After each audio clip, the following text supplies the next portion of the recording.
Students अपना अज का topic है electrical resistivity and conductivity, temperature dependence of resistance and resistivity, carbon resistors and their colour code.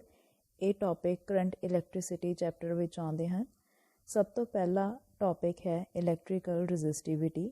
Students तुसीं Ohm's law विच study किया है कि किसी भी कंडक्टर विचों जो करंट फ्लो करता है उस कंडक्टर के किनारिਆਂ ते दिते गए पोटेंशियल डिफरेंस के प्रपोर्शनल हुंदा है, जिसनों आपां लिखते हाँ V is directly proportional to I। इस प्रपोर्शनैलिटी नूं हटा के असीं एक कॉन्सटेंट R लगाउंदे हाँ, जिसनों रजिस्टेंस कहा जाता है। स्टूडेंट्स तां अपने कोल इक्वेशन है जो ओम्स लॉ दी बनती है V इक्वल्स टू RI। ये रजिस्टेंस R है जो एक कंडक्टर के किन्ना फैक्टर्स ते डिपेंड करता है, आपां ये स्टडी करते हाँ। सब तो पहला फैक्टर है लेंथ ऑफ कंडक्टर। स्टूडेंट्स मान लवो कि मेरे कोल कोई कंडक्टर है जिसकी लंबाई L है। इस कंडक्टर नूं V पोटेंशियल डिफरेंस लगाया जाता है, जिस कारण इस विचों I करंट फ्लो कर रहा है, तो ओम्स लॉ के अकॉर्डिंग इस विच रजिस्टेंस R होवेगा। हुण मैं उस मटीरीयल का एक होर टुकड़ा जिसकी लेंथ L ही होवे इस पहले कंडक्टर नाल जोड़दी हाँ, तो की देखा जाता है कि जो इसका रजिस्टेंस है हुण वध के 2R हो जाता है।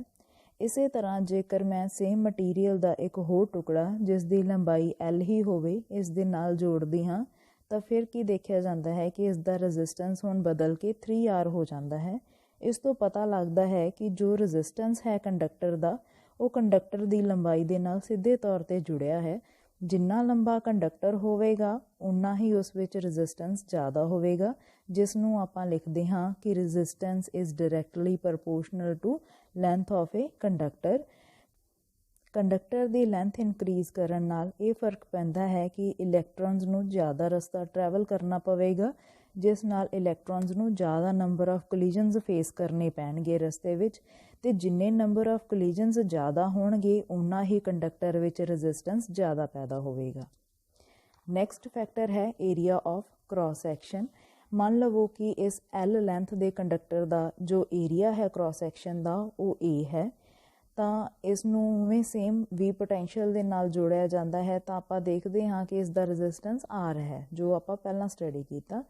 मान लवो कि हुण मैं सेम इसे मटीरीयल का एक कंडक्टर लैनी हाँ जिसका area of cross section A होवे, तो इसनूं सर्किट विच जदों जोड़िया जाता है तो देखा जाता है कि इसका जो रजिस्टेंस है हुण घट के हाफ रह गया।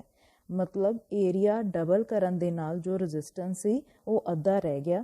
तो इत्थों पता लगता है कि जो रजिस्टेंस है वो एरिया दे वधन नाल घटदा है, तो आपां लिख सकते हाँ कि resistance is inversely proportional to area of cross section.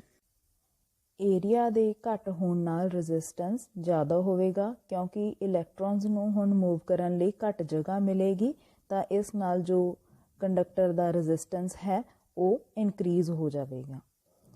हुण आपां नूं ये पता है कि जो रजिस्टेंस है वो लेंथ ऑफ कंडक्टर ते area of cross section of conductor ते किस तरह नाल डिपेंड करता है। इसनूं आपां लिखते हाँ R is directly proportional to L upon A। इस प्रपोर्शनैलिटी नूं हटा के असीं एक कॉन्सटेंट रो वरतते हाँ। इस रो नूं कहा जाता है इलैक्ट्रिकल रजिस्टिविटी और स्पैसिफिक रजिस्टेंस। जेकर अपने कोल 1 यूनिट लेंथ ते 1 unit area of cross section का कंडक्टर होवे, तो अपने कोल इलैक्ट्रिकल रजिस्टिविटी रो रजिस्टेंस के बराबर आउंदी है। तो इत्थों असीं इलैक्ट्रिकल रजिस्टिविटी नूं डिफाइन कर सकते हाँ कि electrical resistivity of the material of conductor as the resistance of a unit length with unit area of cross section of the material of conductor. Next गल करते हाँ इस इलैक्ट्रिकल रजिस्टिविटी दे यूनिट ते डिमेंशनल फार्मूले दी। अपन पता है कि जो रजिस्टिविटी है उसकी इक्वेशन है that rho is equals to R A upon L। Resistance का जो SI यूनिट है वो है ओम, एरिया का SI यूनिट मीटर स्केयर है, लेंथ का SI यूनिट मीटर है, तो अपने कोल जो रजिस्टिविटी है उसका SI यूनिट बनता है ओम मीटर। नैक्सट है डिमेंशनल फार्मूला। ਤਾਂ ਇਸੇ ਇਕੁਏਸ਼ਨ ਦੇ ਵਿੱਚ ਜਦੋਂ ਆਪਾਂ ਰੈਜ਼ਿਸਟੈਂਸ ਏਰੀਆ ਤੇ ਲੈਂਥ ਦੇ ਡਾਇਮੈਂਸ਼ਨਸ ਪੁੱਟ ਕਰਾਂਗੇ ਤਾਂ ਆਪਣੇ ਕੋਲ ਜੋ ਇਲੈਕਟ੍ਰੀਕਲ ਰੈਜ਼ਿਸਟਿਵਿਟੀ ਹੈ ਇਸ ਦਾ ਜੋ ਡਾਇਮੈਂਸ਼ਨਲ ਫਾਰਮੂਲਾ ਬਣਦਾ ਹੈ that is m l power 3 t power -3 a power -2। Next ਗੱਲ ਕਰਦੇ ਹਾਂ ਫੈਕਟਰਸ ਅਫੈਕਟਿੰਗ ਇਲੈਕਟ੍ਰੀਕਲ ਰੈਜ਼ਿਸਟਿਵਿਟੀ ਕਿ ਇਲੈਕਟ੍ਰੀਕਲ ਰੈਜ਼ਿਸਟਿਵਿਟੀ ਕਿੰਨਾ ਫੈਕਟਰਸ ਤੇ ਡਿਪੈਂਡ ਕਰਦੀ ਹੈ। ਓਮਸ ਲਾ ਤੋਂ ਆਪਣੇ ਕੋਲ ਰੈਜ਼ਿਸਟੈਂਸ ਦੀ ਵੈਲਿਊ ਆਉਂਦੀ ਹੈ ml upon a n e square tau। m ਆਪਣੇ ਕੋਲ ਮਾਸ ਹੈ ਇਲੈਕਟ੍ਰੋਨ ਦਾ, l ਕੰਡਕਟਰ ਦੀ ਲੈਂਥ ਹੈ, a ਕੰਡਕਟਰ ਦਾ ਕ੍ਰਾਸ ਸੈਕਸ਼ਨਲ ਏਰੀਆ ਹੈ, n number density of electron ਹੈ ਮਤਲਬ ਕਿੰਨੇ number of electron per unit volume ਦੇ ਵਿੱਚ ਪ੍ਰੈਜ਼ੈਂਟ ਹਨ, e ਆਪਣੇ ਕੋਲ ਚਾਰਜ ਹੈ ਇਲੈਕਟ੍ਰੋਨ ਦਾ ਔਰ ਟਾਓ ਇਜ਼ ਐਵਰੇਜ ਰਿਲੈਕਸੇਸ਼ਨ ਟਾਈਮ। ਇਸ ਇਕੁਏਸ਼ਨ ਵਿੱਚ ਅਗਰ ਆਪਾਂ L ਦੀ ਵੈਲਿਊ 1 ਤੇ ਏਰੀਆ ਦੀ ਵੈਲਿਊ 1 ਪੁੱਟ ਕਰਦੇ ਹਾਂ ਤਾਂ ਆਪਣੇ ਕੋਲ ਜੋ ਰੈਜ਼ਿਸਟੈਂਸ ਹੈ ਉਹ ਰੈਜ਼ਿਸਟਿਵਿਟੀ ਦੇ ਬਰਾਬਰ ਆਉਂਦਾ ਹੈ। ਤਾਂ ਆਪਣੇ ਕੋਲ ਜੋ ਰੋ ਦੀ ਵੈਲਿਊ ਹੈ ਉਹ ਆਉਂਦੀ ਹੈ m upon n e square tau। ਇਸ ਤੋਂ ਪਤਾ ਲੱਗਦਾ ਹੈ ਕਿ ਜੋ ਰੈਜ਼ਿਸਟਿਵਿਟੀ ਹੈ ਉਹ ਨੰਬਰ ਡੈਂਸਿਟੀ ਤੇ ਰਿਲੈਕਸੇਸ਼ਨ ਟਾਈਮ ਤੇ ਡਿਪੈਂਡ ਕਰਦੀ ਹੈ ਕਿਉਂਕਿ ਜੋ ਇਲੈਕਟ੍ਰੋਨ ਦਾ ਮਾਸ ਹੈ ਤੇ ਚਾਰਜ ਹੈ ਉਹ ਹਮੇਸ਼ਾ ਕਾਂਸਟੈਂਟ ਰਹਿੰਦੇ ਹੈ। ਤਾਂ ਰੋ ਹੈ ਜੋ ਉਹ ਆਪਣੇ ਕੋਲ ਦੋ ਫੈਕਟਰਸ ਤੇ ਡਿਪੈਂਡ ਕਰੇਗੀ that is number density of electrons and average relaxation time. First factor ਹੈ ਆਪਣੇ ਕੋਲ number density of electrons that is number of electrons per unit volume। ਇਹ ਡਿਪੈਂਡ ਕਰਦਾ ਹੈ nature of material ਤੇ। ਅਗਰ n nature of material ਤੇ depend ਕਰਦਾ ਹੈ ਤਾਂ rho ਵੀ material ਦੇ nature ਤੇ ਡਿਪੈਂਡ ਕਰੇਗਾ। ਆਪਾਂ ਕਹਿ ਸਕਦੇ ਹਾਂ ਕਿ ਜੋ resistivity ਹੈ ਉਹ material ਦੀ property ਹੈ। ਦੂਸਰਾ ਫੈਕਟਰ ਹੈ tau average relaxation time। tau ਦੀ ਵੈਲਿਊ ਟੈਂਪਰੇਚਰ ਤੇ ਡਿਪੈਂਡ ਕਰਦੀ ਹੈ। ਅਗਰ ਟੈਂਪਰੇਚਰ ਇਨਕਰੀਜ਼ ਹੁੰਦਾ ਹੈ ਤਾਂ ਇਲੈਕਟ੍ਰੋਨਸ ਦੇ ਆਪਸ ਵਿੱਚ ਕੋਲੀਜਨਸ ਜਲਦੀ ਹੁੰਦੇ ਹੈ ਤੇ ਇਸ ਨਾਲ ਟਾਓ ਦੀ ਵੈਲਿਊ ਘੱਟ ਹੋ ਜਾਂਦੀ ਹੈ। ਨਤੀਜੇ ਵਜੋਂ ਰੈਜ਼ਿਸਟਿਵਿਟੀ ਇਨਕਰੀਜ਼ ਹੋਏਗੀ ਕਿਉਂਕਿ ਆਪਾਂ ਦੇਖਿਆ ਕਿ ਜੋ ਟਾਓ ਹੈ ਉਹ ਰੋ ਦੇ ਇਨਵਰਸਲੀ ਪ੍ਰਪੋਰਸ਼ਨਲ ਹੈ। ਅਗਰ ਟਾਓ ਦੀ ਵੈਲਿਊ ਡਿਕਰੀਜ਼ ਹੋਏਗੀ ਤਾਂ ਰੈਜ਼ਿਸਟਿਵਿਟੀ ਇਨਕਰੀਜ਼ ਹੋਏਗੀ। ਇਸ ਤੋਂ ਸਾਨੂੰ ਇਹ ਪਤਾ ਲੱਗਦਾ ਹੈ ਕਿ ਜੋ ਰੈਜ਼ਿਸਟਿਵਿਟੀ ਹੈ ਮਟੀਰੀਅਲ ਦੀ ਉਹ ਡਿਪੈਂਡ ਕਰਦੀ ਹੈ ਨੇਚਰ ਆਫ ਮਟੀਰੀਅਲ ਤੇ ਦੂਸਰਾ ਟੈਂਪਰੇਚਰ ਤੇ। ਬਟ ਇਹ ਕੰਡਕਟਰ ਦੀ ਲੈਂਥ ਤੇ ਕੰਡਕਟਰ ਦੇ ਏਰੀਆ ਆਫ ਕ੍ਰਾਸ ਸੈਕਸ਼ਨ ਤੇ ਡਿਪੈਂਡ ਨਹੀਂ ਕਰਦੀ, ਇੰਡੀਪੈਂਡੈਂਟ ਹੈ। ਇਸ ਤੇ ਬੇਸਡ ਇੱਕ ਕੁਐਸਚਨ ਪੇਪਰ ਵਿੱਚ ਆਮ ਹੀ ਪੁੱਛ ਲਿਆ ਜਾਂਦਾ ਹੈ ਕਿ if length of a conductor is increased 4 times then what happens to its resistivity। ਕਿ ਜੇਕਰ ਕੰਡਕਟਰ ਦੀ ਲੰਬਾਈ 4 ਗੁਣਾ ਵਧਾ ਦਿੱਤੀ ਜਾਂਦੀ ਹੈ ਤਾਂ ਉਸ ਦੀ ਰੈਜ਼ਿਸਟਿਵਿਟੀ ਤੇ ਕੀ ਫਰਕ ਪਵੇਗਾ। ਤਾਂ ਇਸ ਦਾ ਆਨਸਰ ਹੈ ਕਿ resistivity will not change. Resistivity ਬਦਲੇਗੀ ਨਹੀਂ, ਪੁਰਾਣੀ ਹੀ ਰਹੇਗੀ ਕਿਉਂਕਿ ਜੋ ਰੈਜ਼ਿਸਟਿਵਿਟੀ ਹੈ ਉਹ ਮਟੀਰੀਅਲ ਦੀ ਪ੍ਰੋਪਰਟੀ ਹੈ, ਉਹ ਕੰਡਕਟਰ ਦੀ ਲੈਂਥ ਤੇ ਡਿਪੈਂਡ ਨਹੀਂ ਕਰਦੀ। ਨੈਕਸਟ ਟੌਪਿਕ ਹੈ ਆਪਣੇ ਕੋਲ ਕੰਡਕਟਿਵਿਟੀ। ਸਾਨੂੰ ਪਤਾ ਹੈ ਕਿ ਜੋ ਰੈਜ਼ਿਸਟਿਵਿਟੀ ਦੀ ਵੈਲਿਊ ਹੈ ਉਹ ਸਾਨੂੰ ਦੱਸਦੀ ਹੈ ਕਿ ਕੰਡਕਟਰ ਵਿੱਚ ਕਰੰਟ ਦੇ ਫਲੋ ਕਰਨ ਵਿੱਚ ਰੁਕਾਵਟ ਕਿੰਨੀ ਪੈਦਾ ਹੋ ਸਕਦੀ ਹੈ। ਉਸੇ ਤਰ੍ਹਾਂ ਉਸ ਦੇ ਉਲਟ ਇੱਕ ਟਰਮ ਹੈ ਜੋ ਸਾਨੂੰ ਦੱਸਦੀ ਹੈ ਕਿ ਕਿੰਨਾ ਕਰੰਟ ਕਿਸੇ ਕੰਡਕਟਰ ਵਿੱਚ ਫਲੋ ਕਰ ਸਕਦਾ ਹੈ।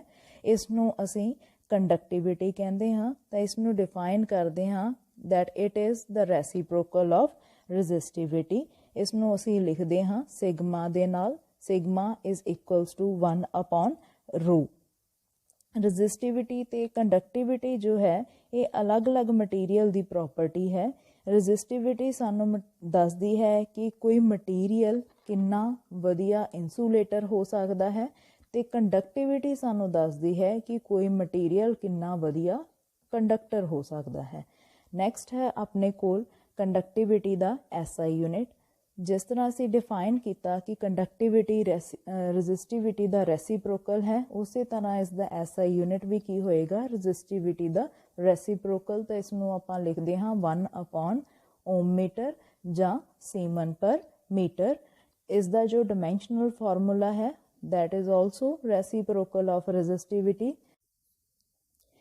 ਇਸ ਤੋਂ ਬਾਅਦ ਗੱਲ ਕਰਦੇ ਹਾਂ effect of temperature on resistance ਕਿ ਟੈਂਪਰੇਚਰ ਦੇ ਚੇਂਜ ਕਰਨ ਨਾਲ ਰੈਜ਼ਿਸਟੈਂਸ ਤੇ ਕੀ ਫਰਕ ਪੈਂਦਾ ਹੈ, ਤਾਂ ਦੇਖਿਆ ਜਾਂਦਾ ਹੈ ਕਿ ਅਲੱਗ-ਅਲੱਗ ਤਰ੍ਹਾਂ ਦੇ ਮਟੀਰੀਅਲ ਟੈਂਪਰੇਚਰ ਦੇ ਚੇਂਜ ਹੋਣ ਨਾਲ ਅਲੱਗ-ਅਲੱਗ ਬਿਹੇਵੀਅਰ ਸ਼ੋ ਕਰਦੇ ਹੈ। ਅਸੀਂ ਇੱਕ ਇੱਕ ਕਰਕੇ ਇਹਨਾਂ ਬਾਰੇ ਗੱਲ ਕਰਾਂਗੇ। ਫਸਟ ਆਪਾਂ ਗੱਲ ਕਰਦੇ ਹਾਂ metals the.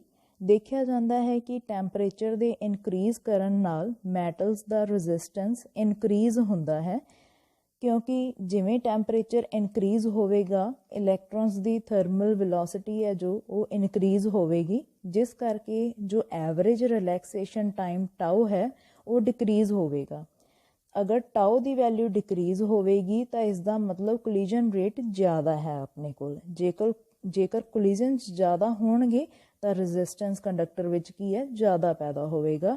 So with increase in temperature, resistance of metals increases। ਹੁਣ ਆਪਾਂ ਦੇਖਦੇ ਹਾਂ ਕਿ ਕਿੰਨਾ ਟੈਂਪਰੇਚਰ ਇਨਕਰੀਜ਼ ਕਰਨ ਨਾਲ ਕਿੰਨਾ ਰੈਜ਼ਿਸਟੈਂਸ ਇਨਕਰੀਜ਼ ਹੁੰਦਾ ਹੈ। ਇਸ ਨੂੰ ਆਪਾਂ ਥਰਮਲ ਕੋਐਫੀਸ਼ੀਐਂਟ ਆਫ ਰੈਜ਼ਿਸਟੈਂਸ ਦਾ ਨਾਮ ਦਿੱਤਾ ਹੈ ਤੇ ਅਲਫਾ ਦੇ ਨਾਲ ਇਸ ਨੂੰ ਲਿਖਦੇ ਹਾਂ। ਇਸ ਨੂੰ ਅਸੀਂ ਡਿਫਾਈਨ ਕਰ ਸਕਦੇ ਹਾਂ as increase in resistance of a sample of material whose resistance is 1 ohm and its temperature increases by 1 degree Celsius। ਮੰਨ ਲੈਂਦੇ ਹਾਂ ਕਿ ਸਾਡੇ ਕੋਲ ਜੋ ਸੈਂਪਲ ਹੈ ਉਸ ਦਾ ਓਰੀਜਨਲ ਰੈਜ਼ਿਸਟੈਂਸ R0 ਹੈ ਤੇ ਇਸ ਨੂੰ ਆਪਾਂ ਡੈਲਟਾ T ਟੈਂਪਰੇਚਰ ਨਾਲ ਹੀਟ ਕੀਤਾ। ਡੈਲਟਾ T ਟੈਂਪਰੇਚਰ ਦੇਣ ਨਾਲ ਜੋ ਰੈਜ਼ਿਸਟੈਂਸ ਹੈ ਉਹ ਬਦਲ ਕੇ RT ਹੋ ਜਾਂਦਾ ਹੈ, ਤਾਂ ਆਪਾਂ ਅਲਫਾ ਨੂੰ ਲਿਖਿਆ alpha is equals to RT minus R0 divide by R0 into delta T। Delta T temperature change ਕਰਨ ਨਾਲ ਰੈਜ਼ਿਸਟੈਂਸ ਦੇ ਵਿੱਚ ਚੇਂਜ ਹੋਇਆ RT ਮਾਈਨਸ R0 ਤੇ ਆਪਣੇ ਕੋਲ ਇਨਕਰੀਜ਼ ਇਨ ਰੈਜ਼ਿਸਟੈਂਸ ਪਰ ਯੂਨਿਟ ਰੈਜ਼ਿਸਟੈਂਸ ਆਉਂਦਾ ਹੈ RT minus R0 divide by R0।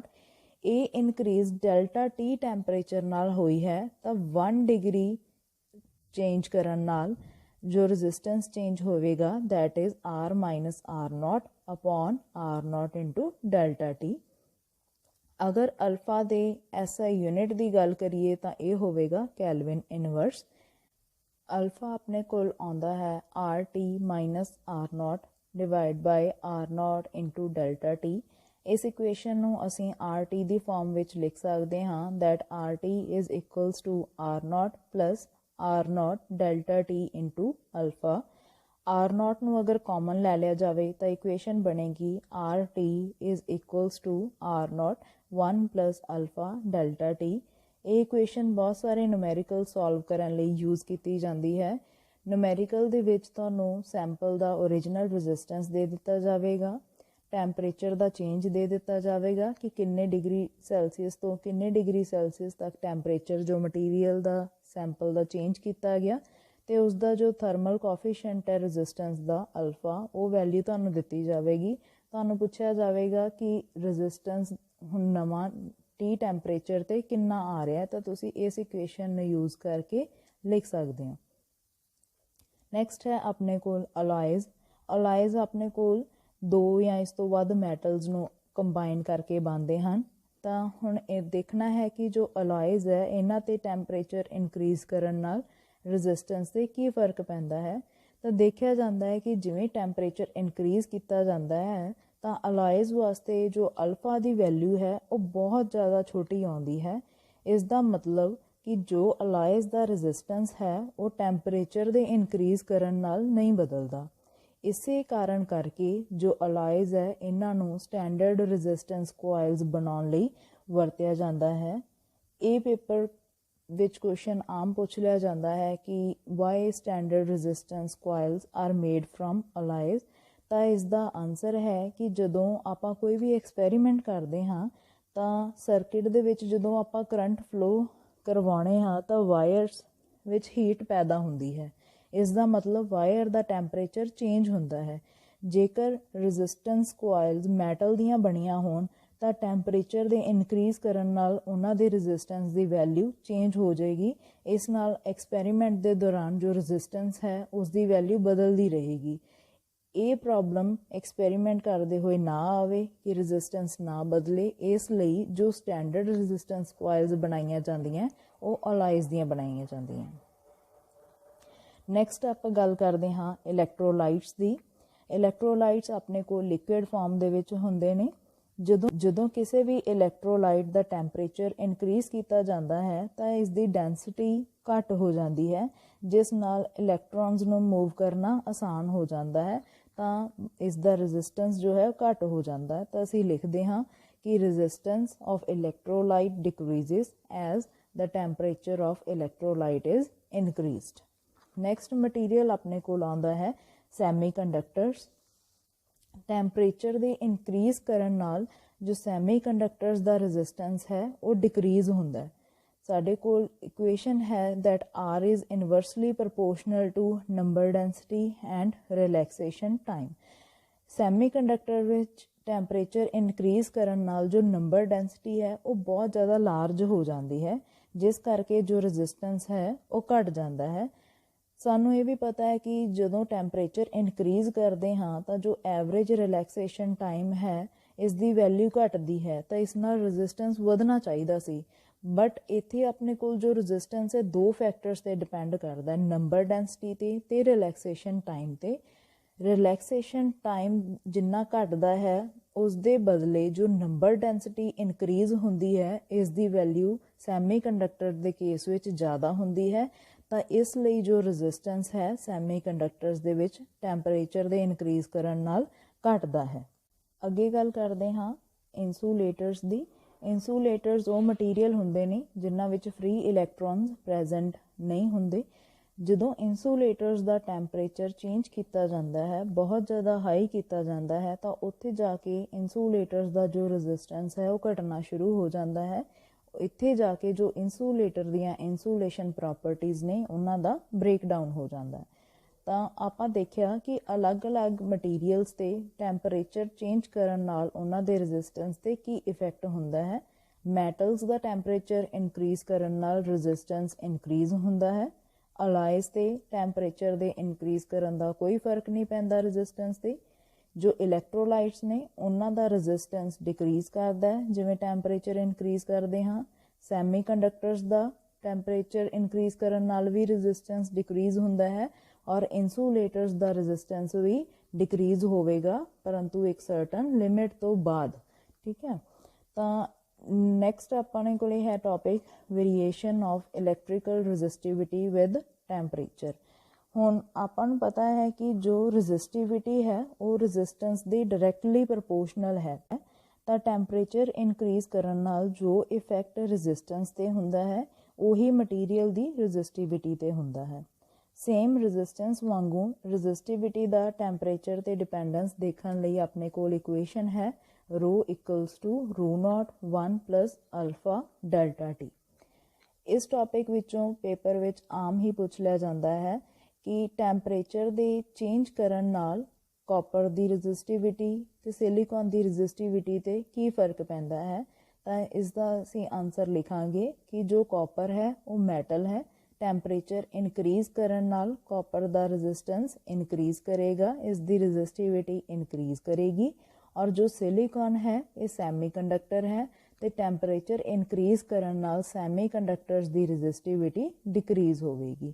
ਤਾਂ ਇਸ ਤਰ੍ਹਾਂ ਦੇ ਕੁਐਸਚਨ ਪੇਪਰ ਵਿੱਚ ਪੁੱਛ ਲਏ ਜਾਂਦੇ ਹਨ, ਜਾਂ ਸਿੱਧੇ ਤੌਰ 'ਤੇ ਪੁੱਛਿਆ ਜਾਂਦਾ ਹੈ ਕਿ what is the effect of rise in temperature on the resistivity of metals or what is the effect of rise in temperature on the resistivity of semiconductors। ਇਸ ਤਰ੍ਹਾਂ ਨਾਲ ਅੱਜ ਦਾ ਆਪਣਾ ਲਾਸਟ ਟੌਪਿਕ ਹੈ carbon resistors and their colour code. ਕਿਸੇ ਵੀ electrical circuit ਵਿੱਚ ਰੈਜ਼ਿਸਟੈਂਸ ਪੈਦਾ ਕਰਨ ਲਈ ਜੋ ਐਲੀਮੈਂਟ ਵਰਤਿਆ ਜਾਂਦਾ ਹੈ ਉਸ ਨੂੰ ਰੈਜ਼ਿਸਟਰ ਕਹਿੰਦੇ ਹਨ। ਇਹਨਾਂ ਨੂੰ ਜ਼ਿਆਦਾਤਰ ਕਾਰਬਨ ਨਾਲ ਬਣਾਇਆ ਜਾਂਦਾ ਹੈ ਕਿਉਂਕਿ ਕਾਰਬਨ ਆਪਣੇ ਕੋਲ ਚੀਪਲੀ ਅਵੇਲੇਬਲ ਹੈ, ਇਸੇ ਲਈ ਇਹਨਾਂ ਨੂੰ ਕਾਰਬਨ ਰੈਜ਼ਿਸਟਰ ਕਿਹਾ ਜਾਂਦਾ ਹੈ। ਇਸ ਕਾਰਬਨ ਨੂੰ ਕਿਸੇ ਇਨਸੂਲੇਟਰ ਦੇ ਨਾਲ ਰੈਪ ਕੀਤਾ ਜਾਂਦਾ ਹੈ ਅਤੇ ਇਸ ਦੀਆਂ 2 ਲੀਡਸ ਲਗਾਈਆਂ ਜਾਂਦੀਆਂ ਹਨ ਜਿਸ ਦੀ ਹੈਲਪ ਨਾਲ ਇਸ ਨੂੰ ਸਰਕਿਟ ਵਿੱਚ ਜੋੜਿਆ ਜਾ ਸਕਦਾ ਹੈ। ਇਸ ਰੈਜ਼ਿਸਟਰ ਦੀ ਵੈਲਿਊ ਇਸ ਉੱਪਰ ਲੱਗੀਆਂ ਅਲੱਗ-ਅਲੱਗ ਕਲਰਸ ਦੀਆਂ ਸਟ੍ਰਿਪਸ ਤੋਂ ਪਤਾ ਲੱਗਦੀ ਹੈ। ਇੱਥੇ ਤੁਸੀਂ ਦੇਖ ਸਕਦੇ ਹੋ ਕਿ ਇਹਨਾਂ ਸਟ੍ਰਿਪਸ ਨੂੰ ਅਲੱਗ-ਅਲੱਗ ਕਲਰ ਦਿੱਤੇ ਗਏ ਹਨ ਤਾਂ ਜੋ ਇਹਨਾਂ ਨੂੰ ਆਪਾਂ ਦੁਨੀਆ ਦੀ ਕਿਸੇ ਵੀ ਕੰਟਰੀ ਦੇ ਵਿੱਚ ਬਣਾ ਕੇ ਕਿਸੇ ਵੀ ਦੂਸਰੀ ਕੰਟਰੀ ਦੇ ਵਿੱਚ ਵਰਤ ਸਕੀਏ। ਠੀਕ ਹੈ, ਅਗਰ ਕੋਈ ਹੋਰ ਜਿਹੜੇ ਸਿੰਬਲਸ ਵਰਤੇ ਜਾਂਦੇ ਤਾਂ ਸ਼ਾਇਦ ਇਹਨਾਂ ਨੂੰ ਇੱਕ ਜਗ੍ਹਾ ਤੋਂ ਬਣਾ ਕੇ ਦੂਸਰੀ ਜਗ੍ਹਾ 'ਤੇ ਵਰਤਣਾ ਔਖਾ ਹੋ ਸਕਦਾ ਸੀ, ਤਾਂ ਇਸ ਨੂੰ ਯੂਨੀਵਰਸਲ ਕਰਨ ਵਾਸਤੇ ਕਲਰਸ ਦੀ ਹੈਲਪ ਲਈ ਗਈ। ਤੁਸੀਂ ਦੇਖ ਸਕਦੇ ਹੋ ਕਿ ਇਸ ਰਜਿਸਟਰ ਦੇ 4 ਕਲਰ ਬੈਂਡਸ ਆਪਾਂ ਨੂੰ ਦਿੱਤੇ ਹੋਏ ਆ, ਜਿਨ੍ਹਾਂ ਦੀ ਹੈਲਪ ਨਾਲ ਆਪਾਂ ਇਸ ਦੀ ਰੈਜ਼ਿਸਟੈਂਸ ਦੀ ਵੈਲਿਊ ਫਾਈਂਡ ਕਰਾਂਗੇ। ਫਸਟ ਤੇ ਸੈਕੰਡ ਕਲਰ ਬੈਂਡ ਲਈ ਆਪਾਂ ਇਹਨਾਂ ਦਾ ਡਿਜਿਟ ਲਿਖਾਂਗੇ। ਥਰਡ ਬੈਂਡ ਦੇ ਕਲਰ ਵਾਸਤੇ ਆਪਾਂ ਇਸ ਦਾ ਕੋਰਸਪੋਂਡਿੰਗ ਮਲਟੀਪਲਾਇਰ ਲਿਖਾਂਗੇ। ਪਲੱਸ ਮਾਈਨਸ ਫੋਰਥ ਬੈਂਡ ਆਪਾਂ ਨੂੰ ਟੋਲਰੈਂਸ ਦੱਸਦਾ ਹੈ। ਤਾਂ ਇਹਨਾਂ ਦੀ ਵੈਲਿਊ ਹੈ ਜੋ ਕਲਰਸ ਦੀ, ਉਹ ਆਪਾਂ ਇਸ ਟੇਬਲ ਦੀ ਹੈਲਪ ਨਾਲ ਫਾਈਂਡ ਕਰਾਂਗੇ। ਜਿਵੇਂ ਫਸਟ ਕਲਰ ਆਪਣੇ ਕੋਲੇ ਦਿੱਤਾ ਹੋਇਆ ਬਲੈਕ, ਤਾਂ ਬਲੈਕ ਲਈ ਜੋ ਡਿਜਿਟ ਹੈ ਦੈਟ ਇਜ਼ 0 ਔਰ ਇਸ ਦਾ ਕੋਰਸਪੋਂਡਿੰਗ ਮਲਟੀਪਲਾਇਰ ਹੈ 10⁻⁴। ਸੈਕਿੰਡ ਕਲਰ ਆਪਣੇ ਕੋਲੇ ਬਰਾਊਨ ਹੈ, ਜਿਸ ਦਾ ਡਿਜਿਟ ਹੈ 1 ਔਰ ਇਸ ਦਾ ਮਲਟੀਪਲਾਇਰ ਹੈ 10⁻⁴। ਥਰਡ ਕਲਰ ਆਪਣੇ ਕੋਲ ਹੈ ਰੈੱਡ, ਰੈੱਡ ਦਾ ਡਿਜਿਟ ਜੋ ਹੈ ਦੈਟ ਇਜ਼ 2 ਔਰ ਇਸ ਦਾ ਮਲਟੀਪਲਾਇਰ ਹੈ 10⁻²। ਦੈਨ ਔਰੇਂਜ, ਔਰੇਂਜ ਦਾ ਡਿਜਿਟ 3 ਹੈ ਔਰ ਇਸ ਦਾ ਮਲਟੀਪਲਾਇਰ ਹੈ 10⁻3। ਇਸੇ ਤਰੀਕੇ ਨਾਲ ਅੱਗੇ ਆਪਾਂ ਨੂੰ ਕਲਰਸ ਦਿੱਤੇ ਹੋਏ ਹੈ yellow, green, blue, violet, grey and white. Next ਜੋ ਆਪਣੇ ਕੋਲੇ ਗੋਲਡ ਤੇ ਸਿਲਵਰ ਦਿੱਤੇ ਹੋਏ ਹੈ, ਇਹ ਆਪਾਂ ਨੂੰ ਦੱਸਦੇ ਆ ਟੋਲਰੈਂਸ ਵਾਸਤੇ।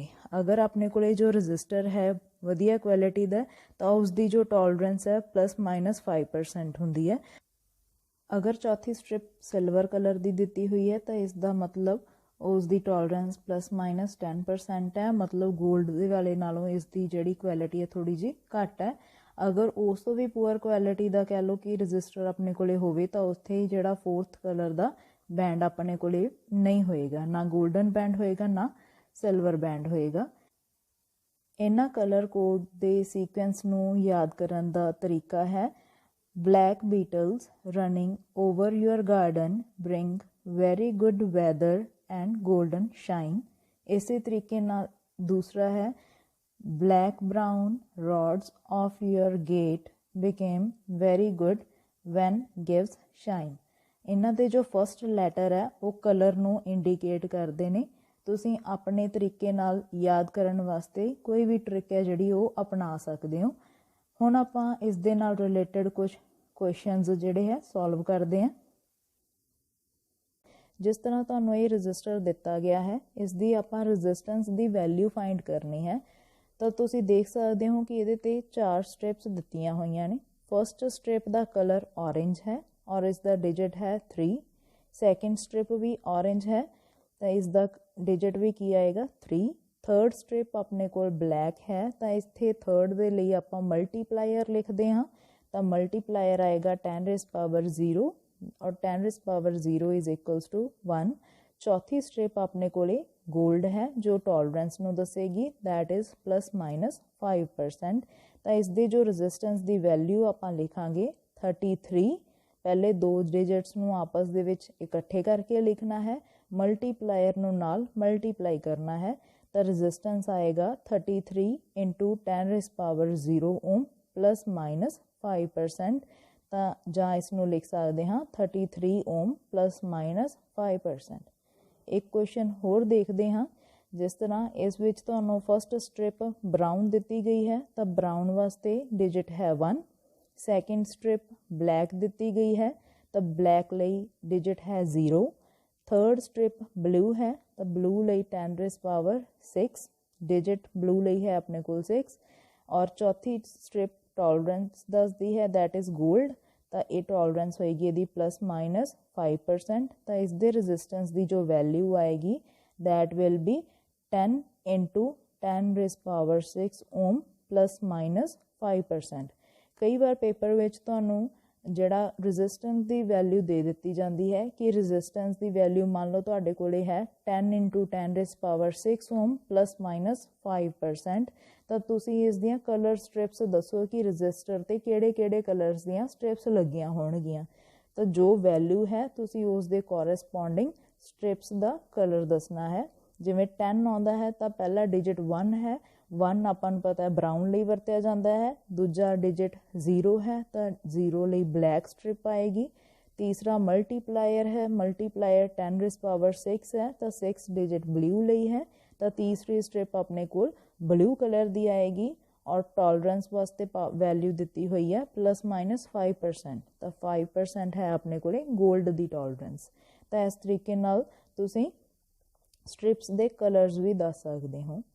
नैक्सट तुहाडे कोले न्यूमेरिकल्स ने 2, इन्हां दे तुसीं रजिस्टेंस कैलकुलेट करनी है। इस दी कलर दी सीरीज़ तुसीं नोट कर लो। फर्स्ट है तुहाडे कोल first strip yellow, second violet, third है ब्लैक और फोर्थ है गोल्डन। इस दी तुसीं वैल्यू फाइंड करनी है रजिस्टेंस दी। सैकेंड क्वेश्चन है, इसलिए कलर्स नोट कर लो। फर्स्ट स्ट्रिप है ब्राउन, सैकेंड है ग्रीन, थर्ड है रैड और फोर्थ है गोल्डन। इस दी भी तुसीं रजिस्टेंस दी वैल्यू लिखनी है। इन्ना ही अज दा टॉपिक सी। Thank you.